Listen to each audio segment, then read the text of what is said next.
Bab 1186, tak terduga. Utusan khusus Seng mengerutkan kening dan mendengarkan dengan saksama. Dia mendengar suara. Ayo keluar dan lihat. Apa yang terjadi? Seorang bawahan yang mengikutinya segera berlari keluar halaman, tetapi yang dilihatnya adalah lautan manusia. Jumlah mereka begitu banyak sehingga bagaikan gelombang hitam, memenuhi seluruh jalan utama. Meskipun pemandangannya tidak semegah ketika Xia Qingchen kembali dari wilayah utara, setidaknya ada 7 hingga 8 orang. Apalagi jumlah orangnya masih terus bertambah.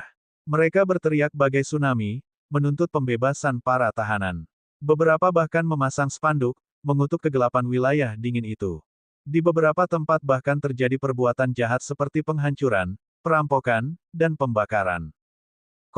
Bawahan itu tersentak dan bergegas kembali untuk melapor. Utusan khusus Seng juga ketakutan. Apa yang mereka lakukan? Apakah kalian mencoba memberontak? Mereka tidak memberontak, kata kepala istana Six Fence dengan tenang. Mereka hanya berusaha menegakkan keadilan bagi pahlawan yang telah menderita ketidakadilan. Sebaiknya kalian segera menanganinya. Jika kalian tidak hati-hati, itu bisa berubah menjadi pemberontakan. Jika warga yang marah tidak segera dibubarkan, akibatnya tidak akan terbayangkan. Paling tidak, hal itu akan menimbulkan kekacauan. Dalam kasus terburuk, hal itu mungkin akan menimbulkan kerusuhan. Akan sangat serius jika kerusuhan terjadi di wilayah sejuk tepat di bawah kaki kaisar. Utusan khusus Seng menyadari beratnya masalah ini dan tidak berani untuk terus menyelamatkan muka Pangeran Liang. Dia menarik Xia Qingchen ke halaman dan bersiul memanggil burung-burung di istana Pangeran Liang, bersiap untuk membawanya kembali. 6 penggemar Palace Lord mengikutinya keluar dan menatap Xia Qingchen dengan tatapan minta maaf. Hanya ini yang bisa dia lakukan. Terima kasih. Xia Qingchen membalas dengan senyum tipis. Selain masalah Jiang Xuexin, dia juga berutang budi kecil pada ketua istana ke-6 penggemar. Apapun yang terjadi, Du Qing, bertahanlah. Jiang Xuexin akan segera menyelesaikan tahap pertama ujian dan mungkin akan kembali. Kata Palace Lord Six Fan. Apakah Jiang Xuexin akan kembali? Xia Qingchen mengangguk. Jangan khawatir. Tidak akan terjadi apa-apa padanya, sebab jika ia ingin pergi, tidak seorang pun dapat menghentikannya. Suara mendesing. Utusan khusus Seng terbang keluar dari istana 6 kipas dengan seekor burung dan melihat ke bawah dari langit. Dia melihat bahwa tanah ditutupi dengan kepala manusia. Hatinya terasa dingin saat melihat ini. Reputasi Xia Qingchen di antara orang-orang ini agak terlalu tinggi. Bukan tanpa alasan Pangeran Liang begitu waspada terhadapnya. Di darat, banyak orang melihat binatang terbang itu terbang di udara. Beberapa orang yang bermata tajam memperhatikan Xia Qingchen. Dewa Perang telah dibawa pergi. Apa yang ingin mereka lakukan pada Dewa Perang? Eksekusi pribadi. Ayo, kita lihat apa yang mereka lakukan. Yang tidak diduga oleh utusan khusus Seng adalah bahwa kepergiannya akan menyebabkan konsekuensi yang lebih serius. Pada awalnya, sebagian besar penduduk tidak tahu tentang ini, tetapi pemandangan sekelompok 7 atau 8 orang mengejar burung utusan khusus Seng sungguh luar biasa. Tidak mengherankan jika orang yang lewat tidak penasaran. Setelah bertanya-tanya, mereka mengetahui bahwa Xia Qingchen telah ditangkap atas perintah Kaisar Pangeran Liang saat dia kembali dari perbatasan selatan. Bagaimana mungkin hal ini tidak membuat orang-orang marah? Penguasa yang tidak kompeten. Dia tidak tahan melihat wilayah kita yang sejuk memiliki pilar penyangga. Ayo pergi dan lihat apa yang akan mereka lakukan pada Dewa Perang. Wilayah Liang selalu ditekan oleh wilayah Zongyun.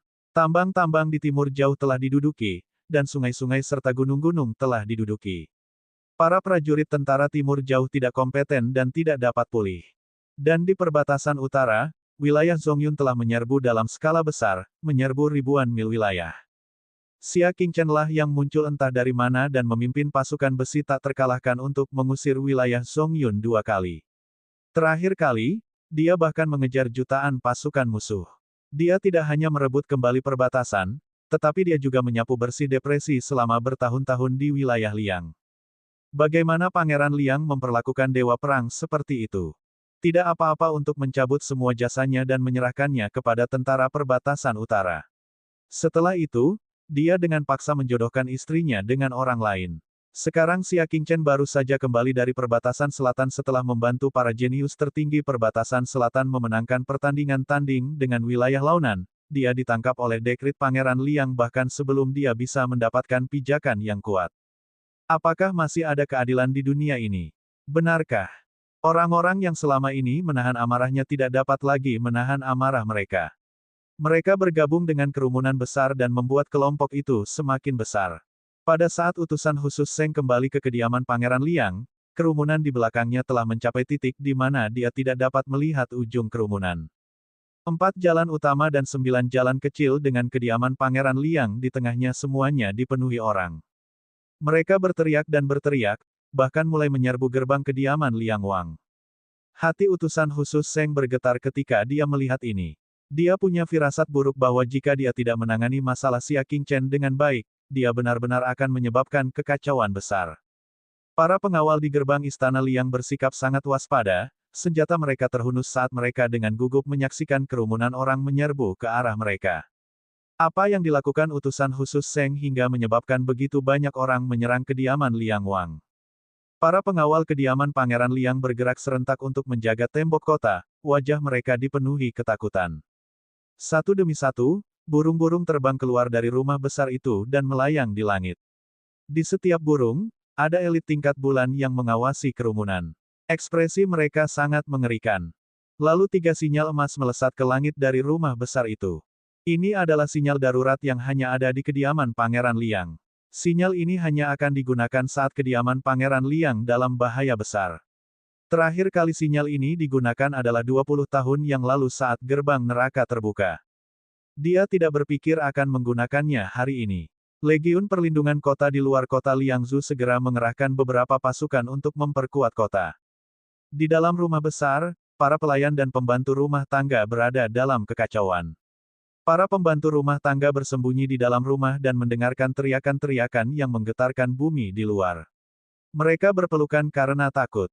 Pelayan laki-laki itu untuk sementara ditunjuk sebagai penjaga. Ia buru-buru mengambil perkakas yang bisa ia dapatkan dan berdiri gemetar di dekat tembok halaman, siap menghadapi para perusuh yang menyerbu masuk kapan saja. Di tengah-tengah rumah besar, di aula tamu, sebuah tandu emas berdiri di tengah ruangan. Pangeran Liang, yang sedang beristirahat di ruang kerjanya, terkejut.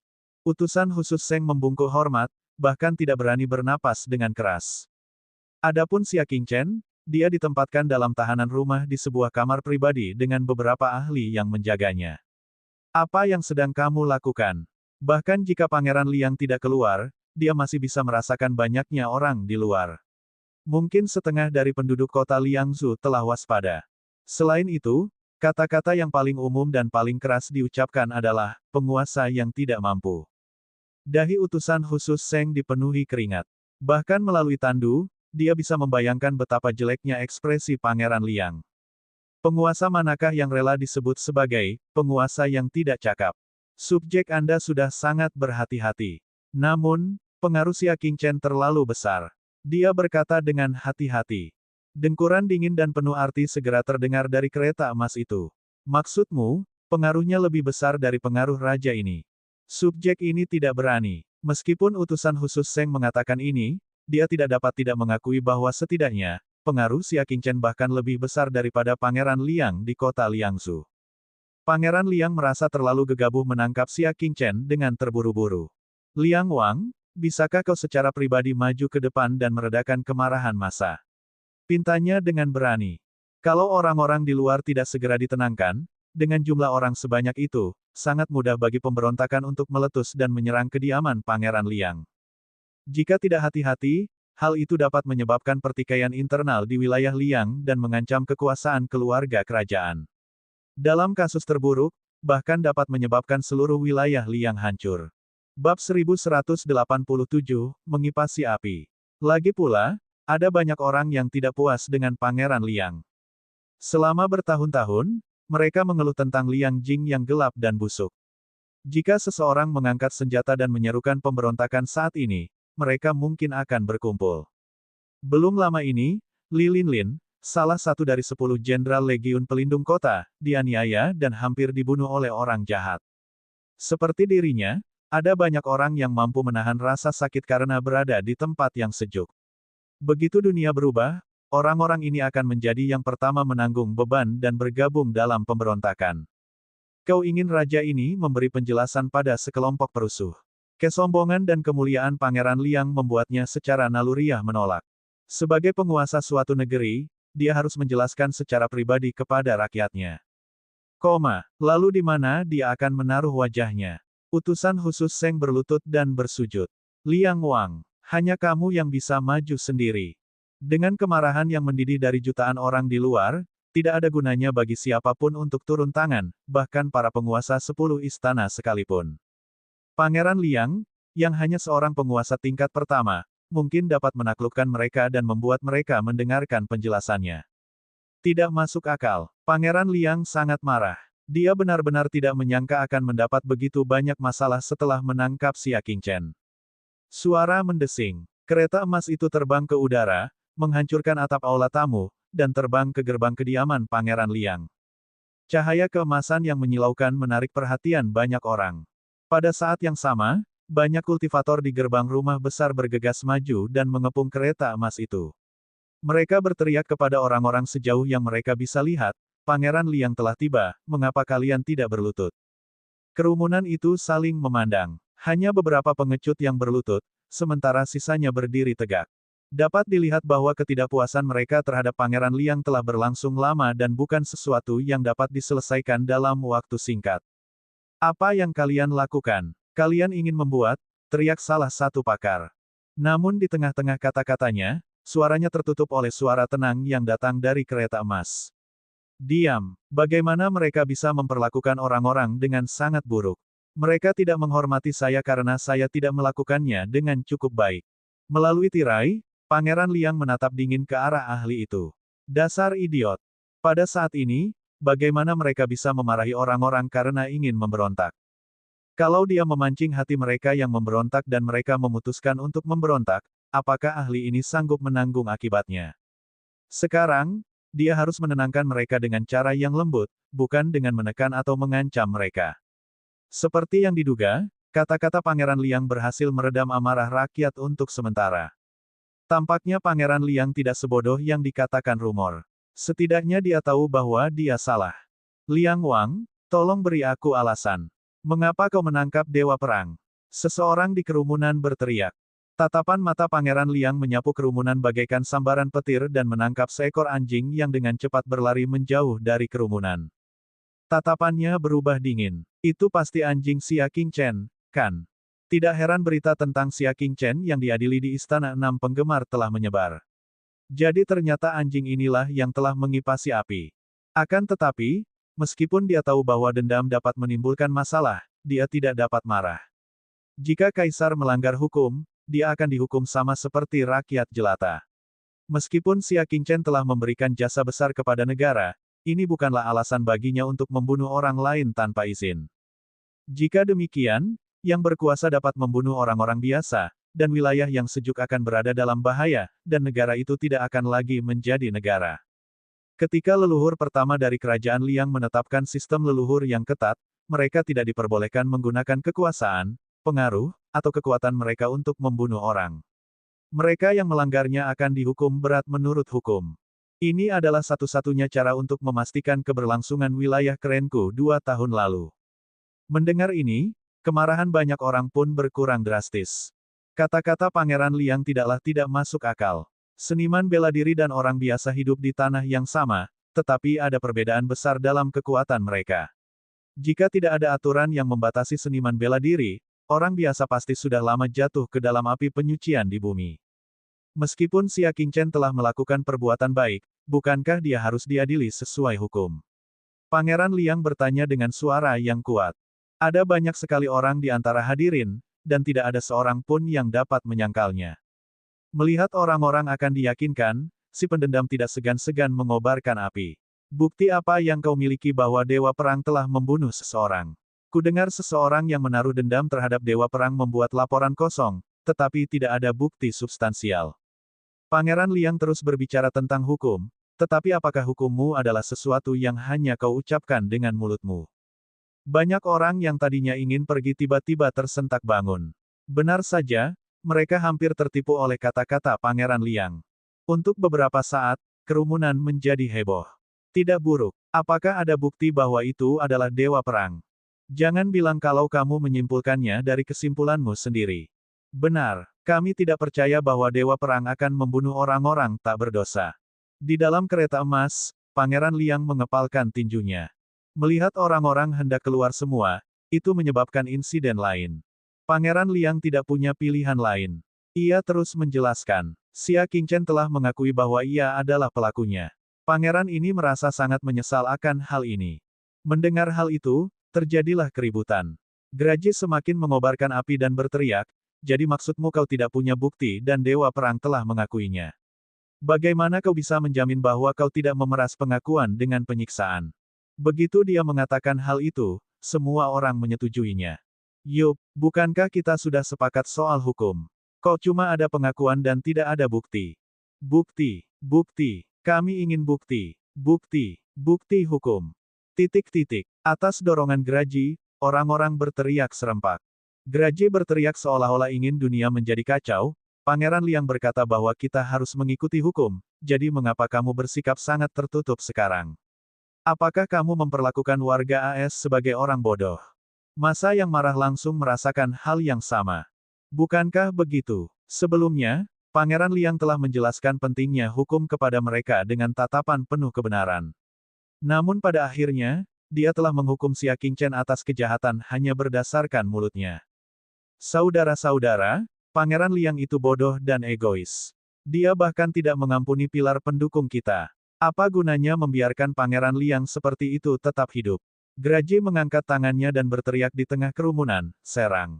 Selamatkan Dewa Perang. Jadikan dia raja. Manusia adalah makhluk yang patuh secara buta.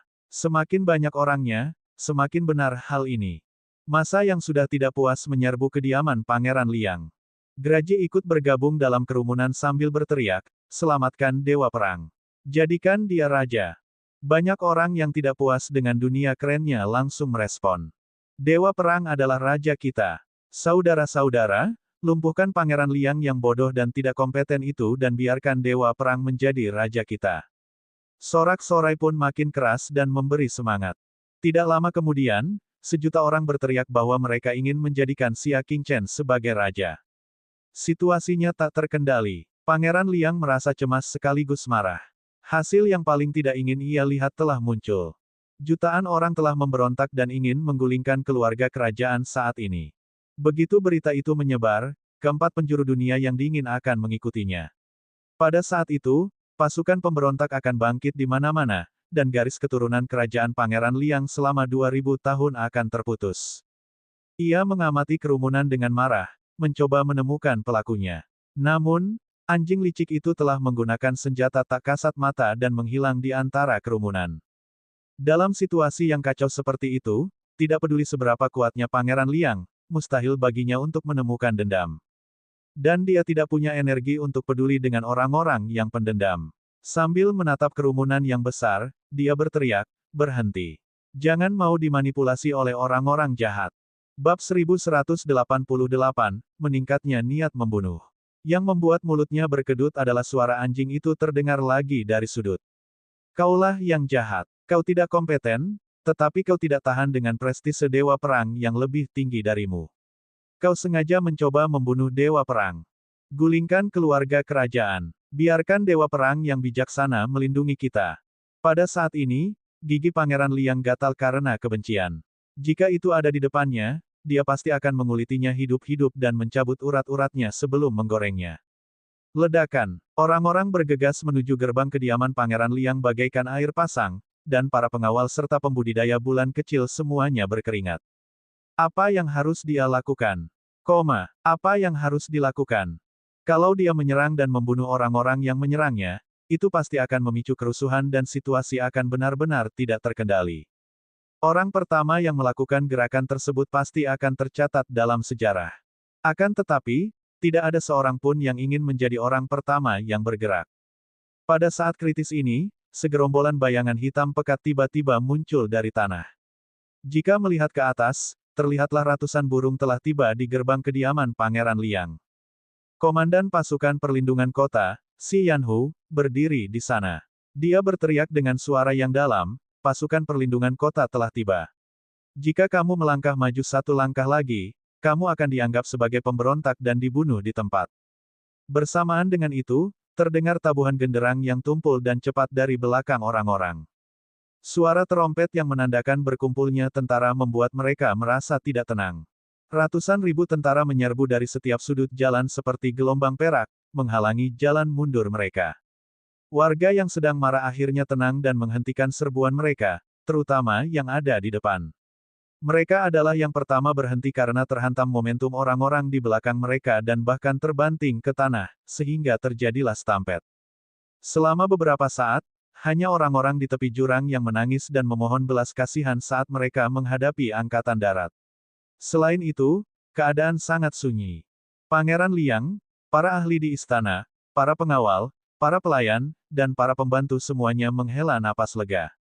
Banyak pakaian orang basah oleh keringat dingin. Itu terlalu mendebarkan. Kalau saja Legiun Pelindung Kota datang lebih lambat, pasti akan terjadi bencana besar. Di dalam kereta emas, Pangeran Liang perlahan membuka telapak tangannya. Telapak tangannya dipenuhi butiran keringat. Dia benar-benar menyeka keringatnya tadi. Menghembuskan napas udara keruh disertai rasa takut yang terus menghantui, niat membunuh Pangeran Liang meningkat. Xia Qingchen benar-benar tidak bisa dibiarkan hidup. Dulu, dia hanya takut kultivasi Xia Qingchen terlalu tinggi dan dapat membahayakan kekuasaannya. Namun, itu semua hanyalah kekhawatirannya. Sekarang, tampaknya kekhawatirannya tidaklah berlebihan. Kalau saja Xia Qingchen punya pikiran tidak setia dan suatu hari membuat seruan yang jelas, bukankah dia akan mampu mengajak masyarakat dunia untuk menggulingkan raja yang bodoh dan tidak kompeten ini? Setelah menghancurkan pasukan besar alam awan tengah 2 kali, pamor Xia Qingchen bagaikan matahari di langit, sudah melampaui dia, Pangeran Liang saat ini yang tidak melakukan apapun. Si Yanhu, aku serahkan ini padamu. Sedan emas Pangeran Liang berbalik. Dia akan membunuh Xia Qingchen sekarang untuk mencegah terjadinya kecelakaan. Namun, saat dia hendak pergi, seseorang di antara kerumunan berkata, Liang Wang, kamu belum menjelaskan semuanya. Mana bukti yang kamu gunakan untuk menghukum Xia Qingchen? Mata beberapa elit bulan yang lebih rendah tiba-tiba berubah tajam saat mereka mengikuti suara itu dan melompat ke kerumunan. Mereka berteriak, berani sekali. Kamu berani menipu publik dengan kebohongan. Situasinya akhirnya sudah tenang, jadi bagaimana mereka bisa menoleransi hasutan lagi? Mereka segera mencari sumber suara itu, tetapi begitu mereka melompat, ketiga orang yang maju semuanya terlempar ke belakang, berteriak dan menghantam gerbang kediaman Pangeran Liang. Hah! Tatapan semua pakar yang hadir menyapu bagai kilat, dan mereka semua menjadi waspada. Bahkan kereta emas Pangeran Liang pun telah berputar dan terdengar suara pelan dari dalam kereta, ahli mana yang ada di sini? Keluar. Ketiga elit bulan kecil semuanya berada pada tahap akhir alam bulan kecil, dan kekuatan gabungan mereka bahkan lebih luar biasa. Akan tetapi, mereka semua berhasil dipukul mundur oleh seseorang, dan orang yang melakukannya tidak diragukan lagi adalah seorang ahli. Suara mendesing. Di tengah kerumunan, seorang pemuda berusia sekitar 30 tahun, mengenakan jubah panjang hitam legam dan rambutnya yang hitam legam berkibar tertiup angin, berdiri di ujung jari kakinya dan melompat ke atas pilar batu setinggi 3 zang di depan gerbang rumah besar itu. Matanya panjang dan sipit, tatapannya lembut, dan ekspresinya menampakkan kebanggaan yang terpancar dari tulangnya. Bahkan ketika menghadapi Pangeran Liang, kesombongannya tidak berkurang. Kau adalah, dari dalam kereta emas, sebuah tatapan mengintip melalui tirai. Pangeran Liang merasa bahwa tatapan ini agak familiar. Pemuda berjubah tinta itu berkata dengan bangga, aku adalah orang ke-9 di keluarga Ye. Nama keluarga Ye tidak eksklusif untuk klan manapun, dan ada beberapa di antaranya di berbagai bagian wilayah dingin. Akan tetapi, hanya ada satu klan Ye yang kekuatannya setara dengan puncak bulan kecil, dan hanya bisa menduduki peringkat ke-9 dalam klan tersebut. Klan Ye, salah satu dari 4 klan besar. Paviliun Hujan Malam Paman ke-9. Bahkan Pangeran Liang pun terkejut, dan para ahli di kediaman raja bahkan lebih tercengang. Siapa yang tidak kenal dengan Ye Yuting, pendekar peringkat 9 dari keluarga Ye, dan para petinggi dunia persilatan di alam sejuk. Ye Yuting, yang dikenal sebagai Paman ke-9, adalah seorang jenius yang memiliki tingkatan luar biasa dalam teori Dao bela diri.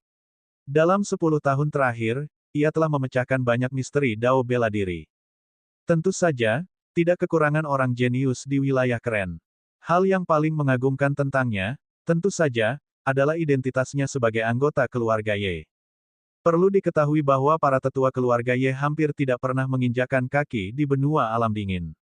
Mereka akan selalu terisolasi di luar negeri dan berkultivasi dalam pengasingan. Kedatangan paviliun hujan malam sungguh mengagetkan. Seperti yang diharapkan, Paman ke-9, mohon maaf karena saya tidak keluar untuk menyambut Anda. Pangeran Liang sangat sopan. Dari segi usia, Pangeran Liang beberapa dekade lebih tua darinya, tetapi ia tetap memanggilnya Paman ke-9. Ini menunjukkan rasa hormatnya. Ye Yuting berdiri tegak sambil menggenggam lengan bajunya. Sekuntum bunga yang tertiup angin melayang di depan matanya. Aku masih menunggu jawaban Pangeran Liang. Mana bukti pembunuhan Xia Qingchen? Mata Pangeran Liang menyipit. Paviliun Yeyu datang untuk Xia Qingchen. Seharusnya tidak seperti itu, kan? Eksistensi macam apa klan Ye itu? Bahkan jika Xia Qingchen memiliki hubungan yang dangkal dengan Ye Moqiong, seharusnya tidak sampai sejauh itu hingga tetuanya datang ke sini. Xia Qingchen tidak punya banyak wajah. Jika ada yang ingin kau katakan, mari kita masuk dan bicara. Pangeran Liang melirik jutaan orang itu. Ye Yuting tidak bergerak, rambut hitamnya berkibar. Dia berkata dengan acuh tak acuh, kesabaranku terbatas. Kau hanya perlu memberitahuku jika kau punya bukti. Dia benar-benar datang untuk Xia Qingchen. Niat membunuh di hati Pangeran Liang semakin kuat. Xia Qingchen sebenarnya telah berkolusi dengan klan Ye tanpa diketahui siapapun. Jika dia bisa mendapatkan dukungan dari klan Ye, akan jauh lebih mudah baginya untuk merebut tahta. Setelah terdiam sejenak, dia berkata pelan, tidak, dia sendiri yang mengakuinya. Jika kau tidak memilikinya, maka biarkan saja dia pergi. Atau, aku sendiri yang akan masuk dan mengambilnya. Ye Yuting memberi perintah tanpa ada ruang untuk keberatan. Nada bicaranya yang sombong membuat Pangeran Liang marah, tetapi dia tidak berani berbicara. Klan Ye, yang tidak pernah bertanya tentang dunia sekuler, sebenarnya mulai bertanya tentang dunia yang dingin. Namun, dia benar-benar tidak berani menyinggung klan Ye. Dari segi kekuatan keseluruhan, klan Ye tidak lebih lemah dari keluarga kerajaan Liang. Bahkan, para tetua di aula leluhur bahkan lebih kuat darinya. Paman ke-9, memang benar Xia Qingchen telah membunuh seseorang. Pangeran Liang bersikeras untuk tidak melepaskannya. Aku bersumpah demi reputasiku sebagai Pangeran Liang saat ini. Xia Qingchen telah membunuh Yu Tingtong. Kata Pangeran Liang. Dia tahu bahwa Yu Tingtong benar-benar sudah mati karena bahkan Yu Hualong ada di sini. Bahkan jika dia tidak mati, saat kebenaran terungkap, Xia Qingchen sudah menjadi tumpukan tulang busuk. Siapa yang masih akan bersikap impulsif terhadap orang yang sudah mati? Bab 1189, kata-kata yang belum selesai. Namun bagi Pangeran Liang dan jutaan orang yang hadir, sebuah suara yang terdiri dari 3 bagian dingin, 3 bagian arogan, 3 bagian meremehkan, dan 1 bagian mengasihani tiba-tiba muncul dari kerumunan yang tenang. Apakah aku sudah mati? Kenapa aku tidak tahu? Di tengah kerumunan, sosok berwajah besi melompat ke pilar batu lain dan berdiri berdampingan dengan paviliun Nightrain. Mungkin tidak ada seorang pun yang mengenal Ye Ting, tetapi bagaimana mungkin tidak ada seorang pun yang mengenal Yu Tingtong, yang menduduki peringkat ketiga dalam peringkat Liangsu. Yu Tingtong, bukankah Pangeran Liang menggunakan reputasinya untuk menjamin bahwa dia sudah terbunuh? Tapi dia bahkan tidak terluka. Kerumunan yang awalnya tenang kini menjadi gempar, menunjukkan tanda-tanda kehilangan kendali lagi. Bagaimana mungkin orang yang pendendam itu melewatkan kesempatan yang sangat berharga ini? Teriaknya, apakah kau melihatnya? Untuk membunuh seseorang yang telah memberikan kontribusi lebih dari tuannya, Pangeran Liang benar-benar mengarang sebuah kejahatan. Orang-orang yang tadinya tenang, kembali marah. Liang Wang, bagaimana kamu akan menjelaskannya? Beri kami penjelasan. Demi membunuh seorang pejabat yang berjasa, dia rela melakukan apa saja. Bagaimana mungkin wilayah kita yang sejuk ini memiliki seorang raja sepertimu? Liang Wang, kamu harus turun tahta. Kamu tidak layak menjadi raja kami. Kali ini mereka benar-benar marah dan mereka bahkan tidak peduli dengan penindasan angkatan darat. Sulit untuk membayangkan bahwa Pangeran Liang yang agung benar-benar akan menggunakan orang yang masih hidup untuk menghukum Xia Qingchen atas suatu kejahatan. Dia bahkan menggunakan reputasinya sendiri sebagai jaminan. Dasar penguasa yang tolol dan tidak punya dasar. Penguasa yang tidak kompeten. Kerumunan itu bersorak, berteriak, dan mengumpat sekeras-kerasnya, melampiaskan kekecewaan mereka terhadap Pangeran Liang. Meskipun si Yanhu dan yang lainnya masih berusaha sekuat tenaga untuk menekan orang-orang, sulit bagi mereka untuk menekan mereka sepenuhnya. Pangeran Liang memang tidak populer. Mereka terlalu malu untuk berdiri di pihak Pangeran Liang.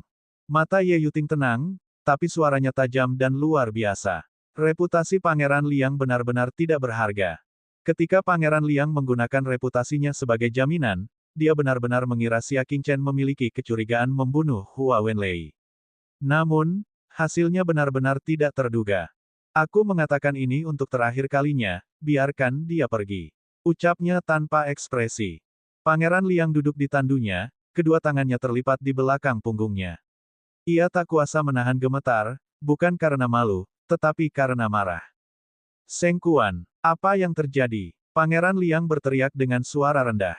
Seng Kuanlah yang telah bersumpah bahwa Yu Tingtong telah dibunuh. Utusan khusus Seng, yang menjaga pintu masuk rumah besar itu, berlutut dan berkata dengan takut, Liang Wang, bukan berarti aku berbohong, tapi, Pangeran ke-9 yang memberitahuku. Dia sangat yakin akan hal itu. Pangeran ke-9 yakin karena Hua Wenlei secara pribadi telah memberitahunya bahwa Yu Tingtong telah dilanda kebencian Liren, yang pasti akan membunuhnya.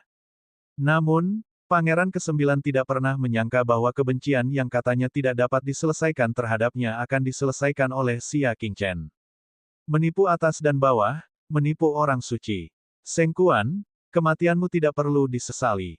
Sekarang setelah semuanya menjadi seperti ini, Pangeran Liang tentu saja ingin mencari kambing hitam. Hati Seng Kuan berubah drastis. Pangeran Liang ingin dia mati. Tidak, ini bukan salah menteri ini salah Pangeran ke-9-mu. Seng Kuan buru-buru menjelaskan. Pangeran Liang dengan dingin memberi perintah. Pangeran ini tidak menyadarinya dan tertipu oleh itu. Aku hampir saja membunuh jenderal terkenal Xia Qingchen, seperti itu harus dihukum mati. Aku berharap dapat meredakan kemarahan dunia. Begitu dia selesai berbicara, beberapa kultivator tahap bulan kecil bergegas mendekat dan hendak menekan Seng Kuan ke tanah. Semua orang memiliki keinginan untuk hidup. Bagaimana mungkin Seng Kuan bersedia dieksekusi? Dia memamerkan teknik gerakannya dan berlari kencang ke arah kerumunan, sama sekali lupa bahwa dia pernah dengan tepat menegur Xia Qingchen atas prinsipnya sebagai seorang penguasa dan rakyatnya harus mati jika penguasa itu menginginkannya. Kini giliran sang kaisar yang ingin membunuhnya, tetapi ia telah melupakan tata cara kaisar dan rakyatnya yang selalu dibicarakannya. Liang Wang, aku sudah sangat setia padamu, dan aku sudah melakukan banyak hal buruk padamu, dan kau memperlakukanku seperti ini. Sambil melarikan diri, Seng Kuan berteriak, berharap mendapatkan perlindungan dari orang-orang. Rekan-rekan warga, izinkan saya memberi tahu Anda. Pangeran Liang mencari alasan justru karena dia ingin membunuh Xia Qingchen. Bahkan jika masalah Yu Tingtong tidak terjadi, dia akan menggunakan alasan lain untuk mengeksekusi Xia Qingchen. Orang-orang mengepalkan tangan mereka. Dia tidak perlu mengatakan apapun. Setiap orang dewasa yang berotak dapat mengerti. Melihat mereka tidak tergerak, Seng Kuan menggertakkan giginya dan mengungkapkan rahasia yang telah lama disimpannya di dalam hatinya. Selain itu, Pangeran Liang Mu sebenarnya tidak. Jika rahasia ini terbongkar, dunia mungkin akan kacau balau. Begitu kekacauan dimulai, dia akan mempunyai kesempatan untuk melarikan diri ke alam lain. Akan tetapi, sebelum dia bisa menyelesaikan kata-katanya, sebuah bayangan melintas di depan matanya, lalu kepalanya berubah menjadi kabut darah. Rahasia itu terkubur selamanya setelah hanya separuhnya yang terungkap. Orang-orang yang hadir hanya melihat bayangan sekilas muncul dari tandu emas, kemudian bayangan itu segera kembali. Dia bahkan tidak melihat keadaan sebenarnya dari bayangannya. Tanpa diragukan lagi, Pangeran Lianglah yang telah mengeksekusi Seng Kuan tepat waktu dan mencegahnya mengungkapkan rahasia tersebut. Omong kosong. Bawa mayatnya. Pangeran Liang berkata dengan tenang, suaranya diwarnai dengan hawa dingin yang tak terlukiskan. Mata Ye Yuting sedikit menyipit. Jika dia tidak salah, telapak tangan yang ditunjukkan Pangeran Liang saat dia menghancurkan kepala Seng Kuan tampaknya, itu bukan telapak tangan manusia. Namun, waktunya terlalu singkat, dan Ye Yuting tidak berani memastikan apakah dia salah. Namun, ini tidak ada hubungannya dengan dia. Liang Wang, Apakah kamu akan melepaskannya atau tidak? Ye Yuting kehilangan kesabarannya. Tentu saja, Pangeran Liang tersenyum meminta maaf dari dalam kereta emas. Dia bertepuk tangan, dan beberapa ahli mengawal Xia Qingchen keluar dari Liang Prince Manor. Dia kemudian memaksakan senyum dan berkata, Xia Wan, Xiao Qi, itu salah paham. Raja ini telah salah menyalahkan kalian. Xia Qingchen melirik sekilas ke arah sedan emas itu dan diam-diam melompat ke atas tembok halaman. Dia menatap ke bawah ke arah jutaan orang dan berkata dengan tenang, Yu Hualong, karena kamu sudah di sini, jangan bersembunyi lagi. Dia tidak percaya Yu Hualong akan melewatkan pertunjukan sebagus itu. Benar saja, terdengar tawa kecil dari sudut jalan dan seorang pria tampan menginjak pedang terbang dan datang ke depan kereta emas Pangeran Liang. Ia menangkupkan tinjunya dan berkata, kami memberi penghormatan kepada Pangeran Liang. Kau di sini juga. Mata Pangeran Liang menyipit. Dia melihat ke arah Yu Hualong dan kemudian ke Yu Tingtong yang selamat. Dia segera menyadari bahwa dia telah ditipu oleh keluarga Yu. Saya di sini untuk membantu Kaisar, Yu Hualong tersenyum. Sebenarnya, dia datang untuk melihat Pangeran Liang mempermalukan dirinya sendiri. Keluarga Yu memiliki beberapa metode khusus yang dapat menentukan hidup dan mati orang-orang dari keluarga Yu. Dia tahu bahwa Yu Tingtong belum mati. Itulah sebabnya ketika dia berhadapan dengan Xia Qingchen di Istana Enam Penggemar, dia bersikap tenang dan kalem, tanpa sedikit pun tanda-tanda kesuraman akibat kematian salah satu anggota klan penting. Dia tahu bahwa Yu Tingtong belum mati. Alasan dia menyembunyikannya adalah untuk mempermalukan Pangeran Liang. Pada akhirnya, dia tidak kecewa. Pangeran Liang berada dalam kondisi yang menyedihkan dan reputasinya hancur total. Menyelamatkan Kaisar, Pangeran Liang menahan niat membunuhnya dan berkata perlahan, ya, itu sangat bijaksana darimu. Dia berhenti sejenak sebelum mengalihkan pandangannya. Kamu juga salah menyalahkan Xia Qingchen. Mengapa kamu tidak meminta maaf padanya? Bukankah Yu Hualong punya dendam terhadap Xia Qingchen? Baiklah, biarkan Yu Hualong meminta maaf kepada Xia Qingchen. Mari kita lihat apakah Yu Hualong akan merasa bersalah atau tidak. Benar saja, senyum di wajah Yu Hualong membeku sejenak. Saya mendengar bahwa Istana Enam Penggemar telah memecahkan kasus tersebut, jadi saya mengikuti mereka untuk menyelidiki. Saya tidak banyak bicara. Dengan kata lain, Pangeran Liang sepenuhnya bersalah. Bab 1190, Memakan Seekor Lalat. Rubah tua ini. Pangeran Liang diam-diam kesal, namun sayang, penampilan Yu Hualong di Istana Enam Penggemar cukup terkendali.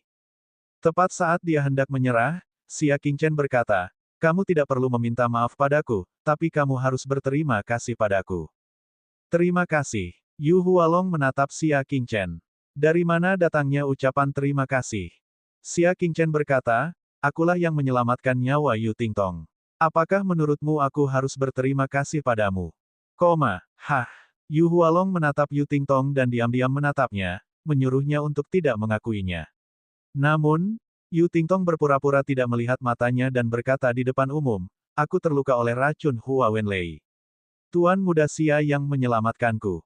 Aku tidak tahu bagaimana aku bisa membalasmu karena telah menyelamatkan hidupku. Xia Qingchen mengangkat pandangannya pelan. Kamu tidak akan mampu membalas budiku. Pemimpin klanmu bisa.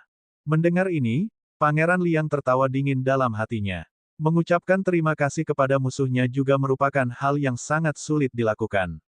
Ia kemudian menambahkan, Ketua Yu, nyawa manusia sangat berharga. Terlebih lagi, Yu Tingtong adalah junior yang luar biasa. Kau harus berterima kasih padanya. Coba kupikirkan, kediamanmu di Yu memiliki hati kupu-kupu yang langka. Mengapa kau tidak memberikan satu saja kepada Xia Wan Xiao? Yu Lulong tidak berekspresi, tetapi matanya tenang. Jantung kupu-kupu adalah cairan spiritual alami unik dari keluarga Yu, yang memiliki efek ajaib dalam menerobos ke tahap akhir tingkat astral utama. Hal yang paling berharga adalah bahwa setelah hati kupu-kupu itu digunakan, ia mempunyai efek yang luar biasa dalam membimbing seseorang menemukan kesempatan untuk menerobos ke bulan kecil. Keluarga Yu bahkan tidak punya cukup uang untuk diri mereka sendiri, bagaimana mereka bisa memberikannya kepada orang luar. Tepat saat dia hendak menolak, Pangeran Liang berbicara lebih dulu, apa, Ketua Yu, menurutmu nyawa Yu Tingtong tidak sebanding dengan hati seekor kupu-kupu? Atau kalian semua orang yang tidak tahu terima kasih? Di depan hampir separuh warga kota Liangzhou, Yu Hualong tidak bisa mundur. Dia ragu-ragu untuk waktu yang lama dan hanya bisa menahan rasa sakit dan mengeluarkan kepompong emas.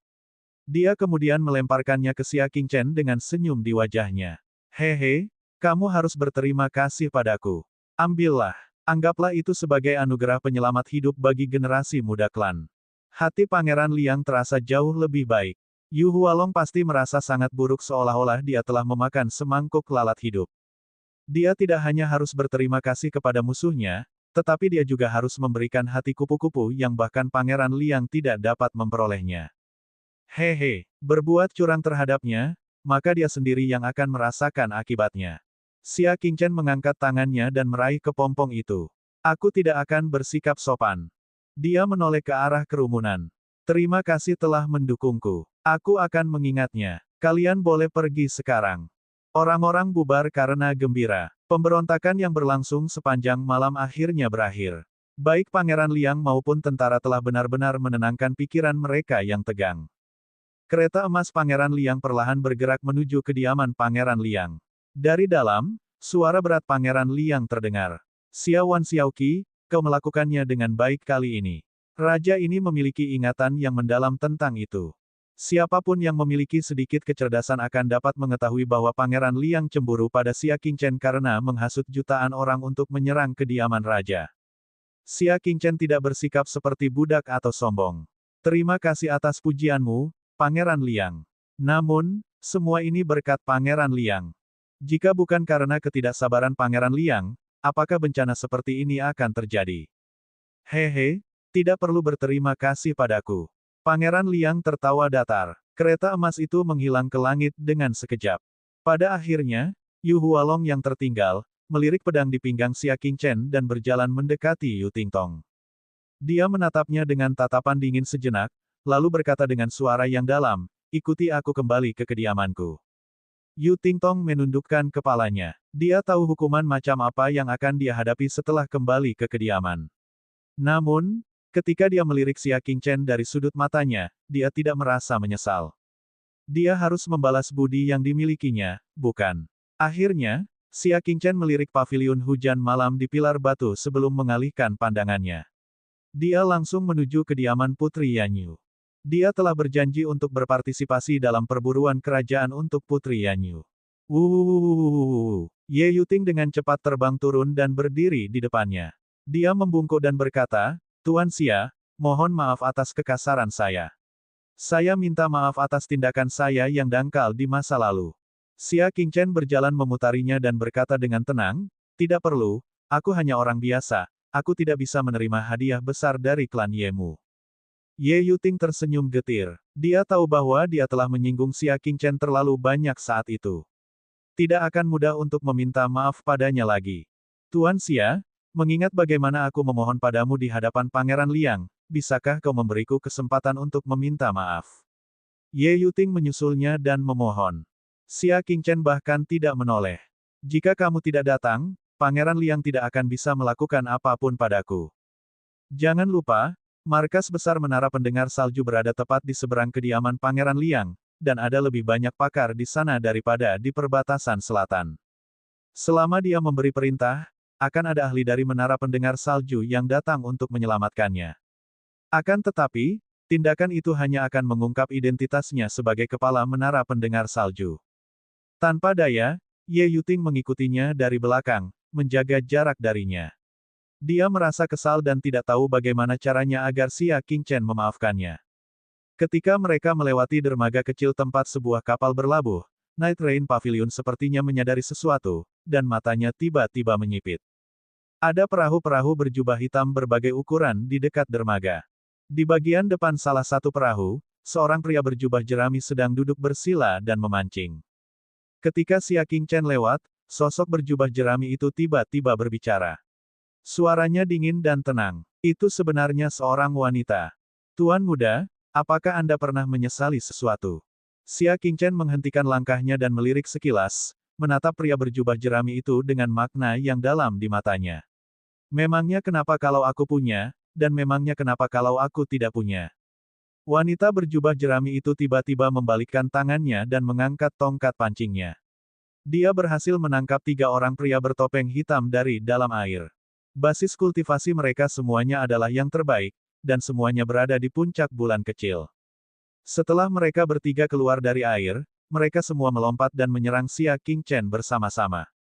Wanita berjubah jerami itu juga berdiri, punggungnya menghadap Xia Qingchen. Suaranya dingin dan tajam. Aku mengerti. Wuh. Tiga elit bulan yang lebih rendah langsung menyerbu. Hati Xia Qingchen tergerak dan bersiap untuk mengaktifkan artefak nirvana terbang. Dengan artefak nirvana ini, mereka tidak akan dapat melakukan apapun padanya. Namun, Yeting telah menyadari situasi buruk di dermaga dan bergegas menghampiri. Malam abadi nirwana, dia sudah membentuk segel dengan kedua telapak tangannya, dan matahari hitam mengembun dan melesat keluar dalam sekejap, melesat di antara mereka bertiga dengan kecepatan kilat. Ketiga pembudidaya di puncak bulan kecil tidak punya pilihan selain beralih dari menyerang ke bertahan. Keempatnya memiliki kultivasi yang sama, tetapi Ye Yuting memiliki garis keturunan dewa, dan keterampilan bela dirinya lebih unggul. Bagaimana mereka bertiga bisa dibandingkan? Bang! Ketiganya dipaksa mundur. Ye Yuting bergerak cepat dan menghalangi Xia Qingchen. Dia berbicara dengan suara serius, "Kamu duluan, aku akan pergi dari belakang." Ketiga pria berbaju hitam itu saling menatap dan masing-masing melakukan teknik segel. Mereka menggunakan keterampilan bela diri tingkat bumi. Namun, sebelum segel itu terbentuk, wanita berjubah jerami itu berkata dengan dingin, "Kembalilah." Ketiga pria berbaju hitam itu segera kembali ke perahu layar hitam dan mengelilingi wanita itu. Tali pada perahu layar hitam itu telah terlepas di suatu titik, dan perlahan-lahan bergerak menuju ke tengah sungai. Punggung wanita itu masih menghadap Xia Qingchen, dan suaranya dipenuhi dengan kesepian yang tak terlukiskan. "Xia Qingchen, tahukah kamu apa penyesalan terbesarku dalam hidup ini?" Dia perlahan membalikkan tubuhnya, hanya memperlihatkan sisi tubuhnya. Di balik topi bambu, sepasang mata indah berlinang air mata menatap Xia Qingchen melalui celah topi bambu. "Yaitu, aku pernah bertemu denganmu." Xia Qingchen melangkah maju dan mengerutkan kening. "Siapa kamu?" Dia telah bertemu banyak wanita, tapi dia tidak pernah menyakiti satupun dari mereka. "Tunggu sebentar." Xia Qingchen tiba-tiba teringat seseorang dan berkata, "Kamu adalah..." Ia melompat, ingin mengejar, tetapi perahu layar hitam itu anehnya telah tenggelam ke dasar sungai. Permukaan sungai yang berlumpur membuat situasi di bawahnya tidak dapat dilihat. Dia kembali ke pantai, tetapi suasana hatinya tidak bisa lagi tenang. Xia Qingchen memang pernah menyakiti seorang wanita di masa lalu. Lokasinya juga di dermaga. Bab 1191, Menjembatani Jembatan. Setelah bertahun-tahun, itu sudah menjadi belahan dunia lain. Dia tetaplah Xia Qingchen yang dulu. Namun, dia bukan lagi Yiren di masa lalu. Ia menatap sungai yang luas itu dengan sedih, dan hatinya bergejolak. Ia tidak tahu apakah ia harus gembira, bersalah, atau kecewa. "Tuan Xia, tinggalkan sungai itu. Mereka mungkin masih bersembunyi di dekat sini." Ekspresi Ye Yuting masih serius. Xia Qingchen tetap tidak tergerak. Angin sungai yang dingin bertiup di wajahnya, membuatnya merasakan sedikit rasa dingin. Dia berbicara dengan nada sedih, "Mereka sudah pergi. Dia datang bukan untuk membunuhnya, melainkan untuk memberitahu dia bahwa dia masih hidup dan dia membencinya." "Yang mulia," Ye Yuting mengerutkan kening. "Anda berada dalam situasi yang buruk sekarang. Bahkan para master bulan gelap ingin membunuh Anda. Dulu ada Pangeran Liang, dan masa depan ada bulan kegelapan. Xia Qingchen tidak memiliki perlindungan dari beberapa ahli. Maksudmu mereka dari bulan gelap?" Tatapan mata Xia Qingchen yang kecewa sedikit menyempit. Yeting ahli dalam teori bela diri. Dia mempelajari kekuatan ratusan aliran dan berbagai jalur bela diri di dunia. Keterampilan bela diri tingkat bumi yang akan digunakan oleh ketiga pria bertopeng itu seharusnya adalah bulan bersinar di hidung, yang unik bagi bulan gelap. Bulan gelap, kok bisa jadi bulan gelap? Gelombang dalam hati Xia Qingchen semakin kuat.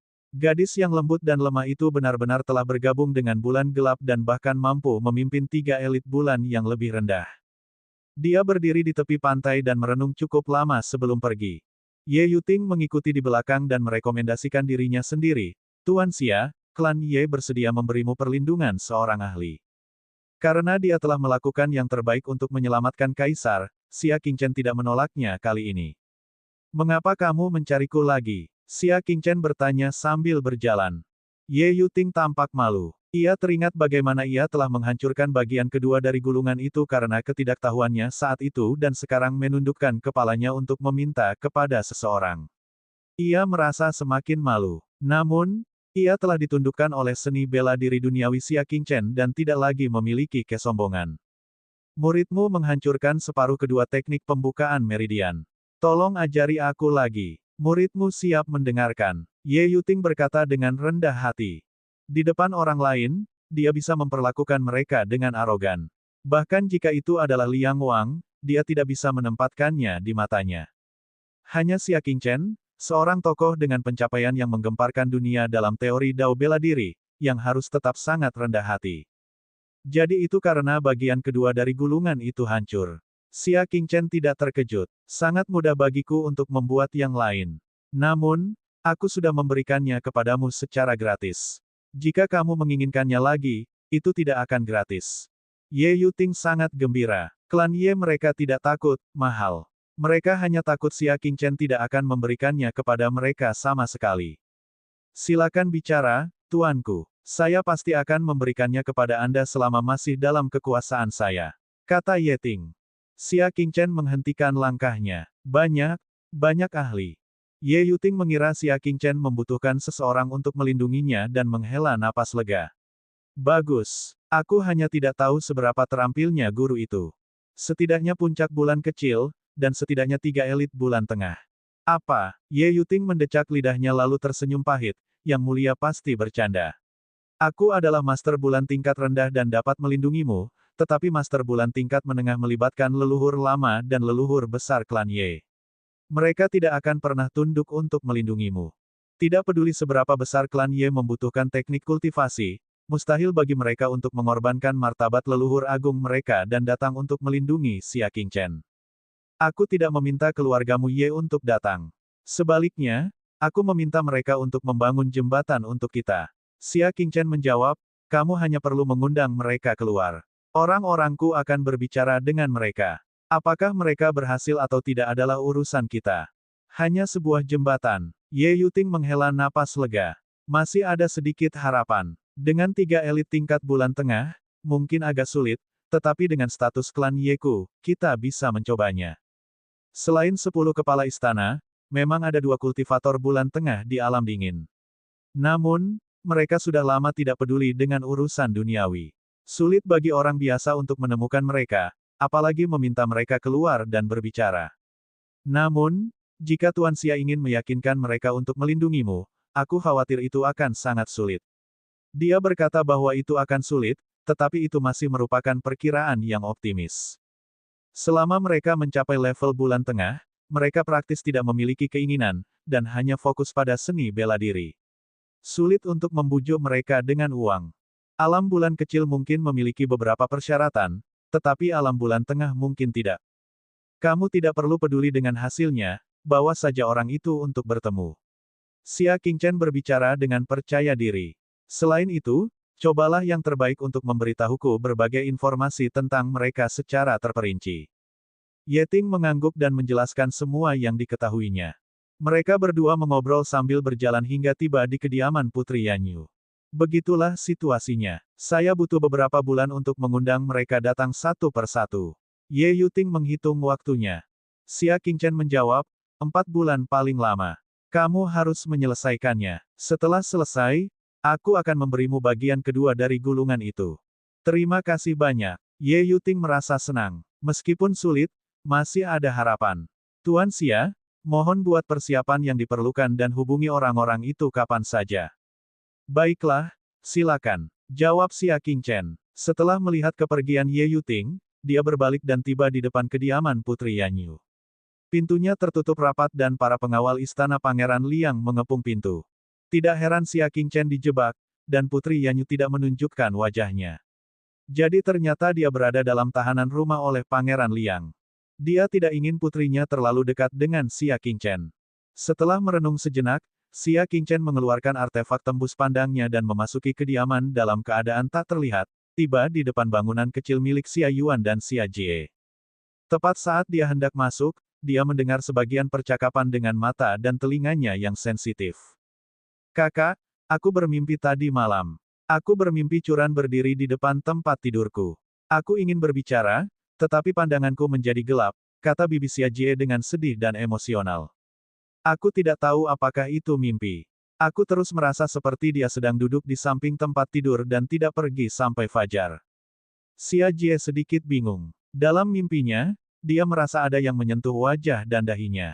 Dia merasa putrinya masih berada di samping tempat tidur. Baru pada saat fajar, ketika dia hendak bangun, perasaan bingung itu akhirnya sirna. Apa yang kamu pikirkan di siang hari, akan kamu impikan di malam hari. Kakak ketiga selalu memikirkan Curan, jadi dia bermimpi aneh di malam hari. Xia Yuan menghibur. Xia Jie setuju, aku penasaran di mana Curan berada. Tangan Xia Qingchen yang mendorong pintu terbuka membeku di udara sebelum dia diam-diam menariknya kembali. Zhao Curan berada di kota Liangsu.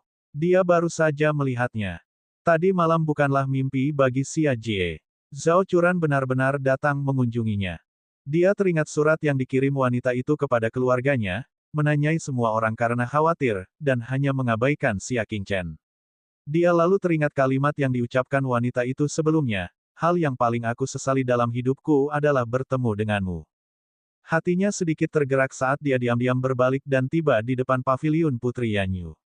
Dia melompat ke lantai 2 dan mengetuk pintu. Masuklah. Suara anggun dari daerah hujan berkabut itu terdengar. Xia Qingchen sedikit terkejut, dia bahkan tidak bertanya siapa orang itu. Sekarang sudah malam, seharusnya dia lebih waspada, kan? Namun, karena dia mengizinkannya masuk, Xia Qingchen tentu saja tidak bersikap sopan. Dia mendorong pintu hingga terbuka, dan pemandangan yang terpancar dari matanya membuatnya sedikit terkejut. Bab 1192, Bertemu Sang Putri di Malam Hari. Di dalam ruangan, di kolam pemandian yang indah, ada harta karun seputih gading. Dia memejamkan mata dan berbaring di air jernih, tenggelam dalam pikirannya. Uap air yang pekat bergerak seperti awan, sesekali memperlihatkan beberapa pemandangan. Tutup pintunya. Angin sepoi-sepoi yang sejuk di luar pintu membuat Putri Yanyu merasa sedikit kedinginan, jadi dia berkata dengan sedikit ketidakpuasan. Xia Qingchen berdiri di sana, tidak tahu apakah dia harus menutup pintu atau apa. Tidaklah pantas untuk mengunci diri di kamar yang sama dengan seorang wanita yang sedang mandi. Dia berbalik dan berjalan keluar sambil berkata lembut, aku akan masuk nanti. Suara lelaki itu mengejutkan Putri Yanyu yang masih berada di kamar mandi. Ia tiba-tiba duduk, kedua lengannya masih menutupi dadanya, dan menoleh untuk menatapnya dengan malu dan marah. Namun, ketika dia melihat punggung Xia Qingchen, dia merasa semakin malu. Kemarahannya langsung hilang, dan matanya yang indah dipenuhi dengan kegembiraan. Tuan Muda Xia. Bahasa Huala. Dengan suara percikan air, Putri Komandan Yanyu segera berdiri dan mengenakan jubah mandi rubah putih sederhana. Dia berlari menghampiri dengan kaki putihnya yang mulus. Jangan pergi. Cepat masuk. Dia buru-buru menarik Xia Qingchen masuk dan melihat kiri dan kanan sebelum segera menutup pintu. Kau sudah kembali. Putri Yanyu menatap Xia Qingchen dengan ekspresi gembira. Xia Qingchen mengalihkan pandangannya tanpa ekspresi. Ya, aku baru saja kembali. Baru pada saat itulah Putri Komandan Yanyu menyadari bahwa dia telah mengenakan jubah mandinya dengan tergesa-gesa, memperlihatkan sebagian besar dadanya yang indah dan montok. Dia tersipu dan melilitkan jubah mandinya erat-erat di sekujur tubuhnya. Biarkan aku mengganti pakaianku. Tidak perlu, aku akan pergi setelah mengatakan beberapa hal. Xia Qingchen melihat sekeliling dan menyadari bahwa tidak ada tempat untuk duduk. Putri Yanyu duduk kembali di tempat tidur dan menepuk sisi tempat tidur. Silakan duduk. Dia menegur dalam hati. Ini kamar tidurnya, dan dia tidak pernah menerima tamu. Dari mana kursi itu berasal? Orang ini dia benar-benar menerobos masuk ke kamar seorang gadis. Bagaimana dia bisa begitu gegabah?